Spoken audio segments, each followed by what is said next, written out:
ሰላም እንዴት ናችሁ? ዛሬ የማሳያችሁ የተለያዩ ጌጣጌጦችን ነው። ከነዚህ ውስጥ እንግዲህ አንዱን አጀማመሩን አሳያችኋለሁ። ይሄ የምንሰራው ነገር እንግዲህ ለጌጥም ይሆናል፣ ለቡና ቁርስ መቅረቢያም ይሆናል፣ ለፍሩት ማስቀመጫም የሚሆን ነው ማለት ነው። እና የዚህን አጀማመር እንዴት እንደሆነ አሳያችኋለሁኝ። የሚያስፈልገን ነገር ምንድነው? ሰበዝ እናዘጋጃለን።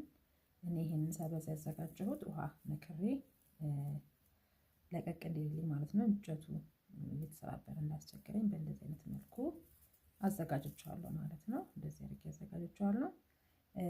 ከዛ በኋላ ምንድነው የምንጠቀመው? መቀስ አጠገቤ አለ። ከዛ ደግሞ ክሩን ማስገባበት መርፌ አለ።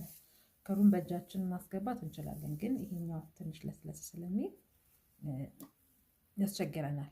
እጃችንንም አያፈጥነውም። ስለዚህ ምንድነው የምናደርገው? በመርፌ እንጠቀማለን ማለት ነው። መጀመሪያ ግን ምንድነው የምናደርገው? እኩል አድርገን ሰበዙን እናዘጋጃለን ማለት ነው። እኩል እንደዚህ እናዘጋጀዋለን። ከዛ በኋላ እኩል ካዘጋጀነው በኋላ ምንድነው የምናደርገው?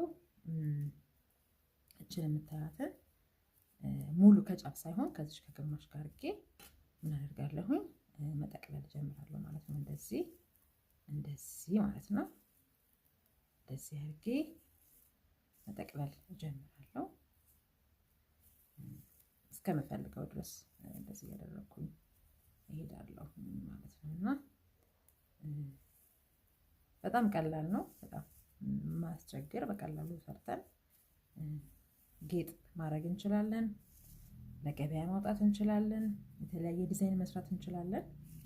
በዚህ እንጀራ ማቅረቢያ ማድረግ እንችላለን።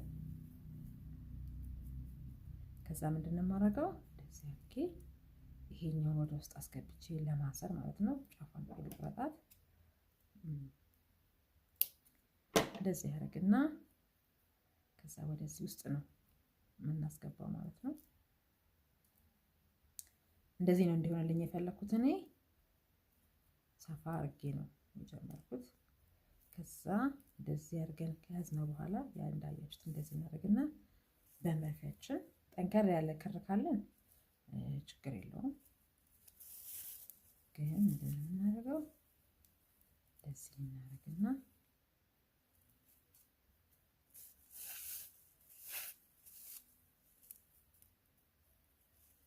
ክሩ እንዲመችኝ ወደዚህ አዞረዋለሁ። እናንተም በፈለጋችሁት አቅጣጫ መጠቀም ትችላላችሁ። እንደዚህ አድርጌ እንደምታዩት እንደዚህ